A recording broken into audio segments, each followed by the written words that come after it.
اعوذ باللہ من الشیطان الرجیم بسم اللہ الرحمن الرحیم۔ وظائف انسٹیٹیوٹ کے معزز ناظرین السلام علیکم۔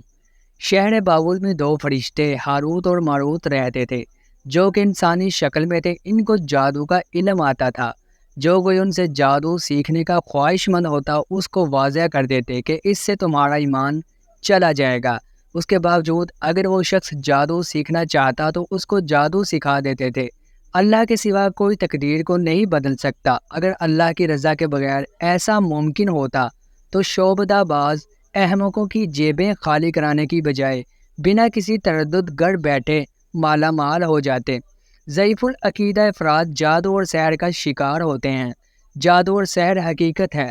شیطان کا مقابلہ پیغمبروں اور ولیوں سے ہے۔ گناہ گاروں کو شیطان کی عداوت کی ضرورت نہیں، ان کو برباد کرنے کے لیے ان کے اعمال ہی کافی ہے۔ سورہ فلق اور سورہ ناس میرے دوستو ایک ساتھ ایک ہی واقعہ کے پس منظر میں نازل کی گئی۔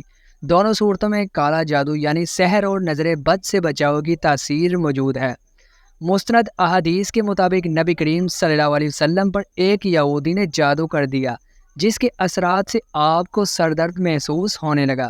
جبرائیل امین نے آپ صلی اللہ علیہ وسلم کو اطلاع دی کہ آپ پر ایک یہودی نے جادو کیا ہے اور جادو کا عمل جس چیز پر کیا گیا ہے وہ فلاں کنویں کے اندر ہے۔ حضور صلی اللہ علیہ وسلم نے وہاں آدمی بھیجے، وہ جادو کی چیز کنویں سے نکال لائے اور اس میں گڑھیں لگی ہوئی تھی۔ حضور صلی اللہ علیہ وسلم نے ان گڑھوں کو کھول دیا۔ اس وقت آپ تندرست ہو گئے۔ ایک روز آپ صلی اللہ علیہ وسلم نے حضرت عائشہ سے فرمایا کہ میرے خواب میں دو اشخاص آئے ہیں، ایک میرے سرہانے بیٹھ گیا اور ایک پاؤں کی طرف سرہانے والے نے دوسرے سے کہا کہ ان کو کیا تکلیف ہے؟ دوسرے نے کہا کہ یہ مسحور ہیں۔ اس نے پوچھا کہ ان پر کس نے سحر کیا ہے؟ تو اس نے جواب دیا لبید بن عاصم نے، جو یہودیوں کا حلیف منافق ہے۔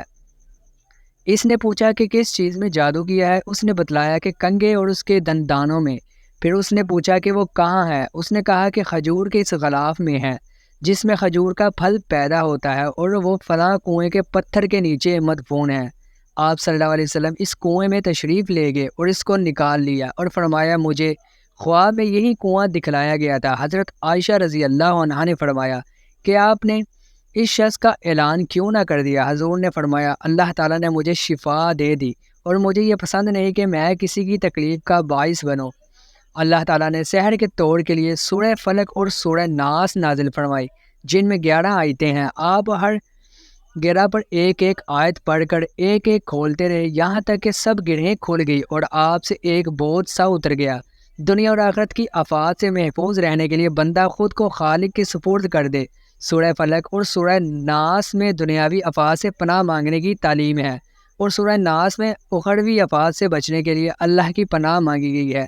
دونوں صورتوں کے نزول پر حضور صلی اللہ علیہ وسلم نے صحابہ کرام سے فرمایا کہ آج کی رات اللہ تعالیٰ نے مجھ پر ایسی آیات نازل فرمائی ہے کہ ان کی مثل نہیں دیکھی۔ دونوں صورتوں کو معوذتین کہا جاتا ہے۔ حضور صلی اللہ علیہ وسلم کو جب کوئی بیماری محسوس ہوتی آپ ان صورتوں کو پڑھ کر ہاتھوں پر دم کر کے تمام بدن پر پھیر لیتے۔ حضرت عائشہ فرماتی ہیں کہ حضور صلی اللہ علیہ وسلم مرض وصال میں آپ کی تکلیف بڑھی تو میں یہ صورتیں پڑھ کر آپ کے ہاتھوں پر دم کر دیتی تھی، آپ اپنے تمام بدن پر پھیر لیتے تھے۔ حضور صلی اللہ علیہ وسلم نے فرمایا کہ صبح اور شام 3 مرتبہ قل هو اللہ اور معوذتین پڑھنے سے ہر تکلیف سے ایمان ملتی ہے۔ جادو کا اقدام حسد کے سبب ہوتا ہے۔ یہودی اور منافقین بھی آپ کے دین کو تیزی کے ساتھ پھیلتا دیکھ کر جلتے تھے، آپ کو ہر طرح سے تکلیف پہنچانے کی کوشش کرتے تھے، نعوذ باللہ شہید کرنے کی بھی سازش کی گئی، مگر اللہ تعالیٰ آپ کو مطلع فرما دیتے۔ حاسد کا حسد اس وقت تک سکون نہیں پا سکتا تھا وقتاً وہ نقصان نہ پہنچا رہے۔ نبی کریم صلی اللہ علیہ وسلم پر جادو کے اثرات سے اللہ تعالیٰ کا مقصد اپنے بندوں کو نظر بد اور جادو کی حقیقت اور اس سے بچاؤ سے اشکار کرنا ہے۔ یاد رہے سحر اور جادو کا شیطان کا ہتھیار ہے جو وہ پیغمبروں کے خلاف استعمال کرتا تھا اور اولیاء اللہ کے خلاف استعمال کرتا تھا۔ ایڑے غیڑے دنیا دار اور نفس کے اسیروں کے خلاف اپنی انرجی ضائع نہیں کرتا۔ ایسے مسلمانوں کو ذلیل کرنے کے لیے ان کا نفس کافی ہے۔ آقائے دو جہاں پر سحر کی مثال دیتے وقت گناہ گار پہلے اپنی حالت پر نظر ڈال لیا کرے۔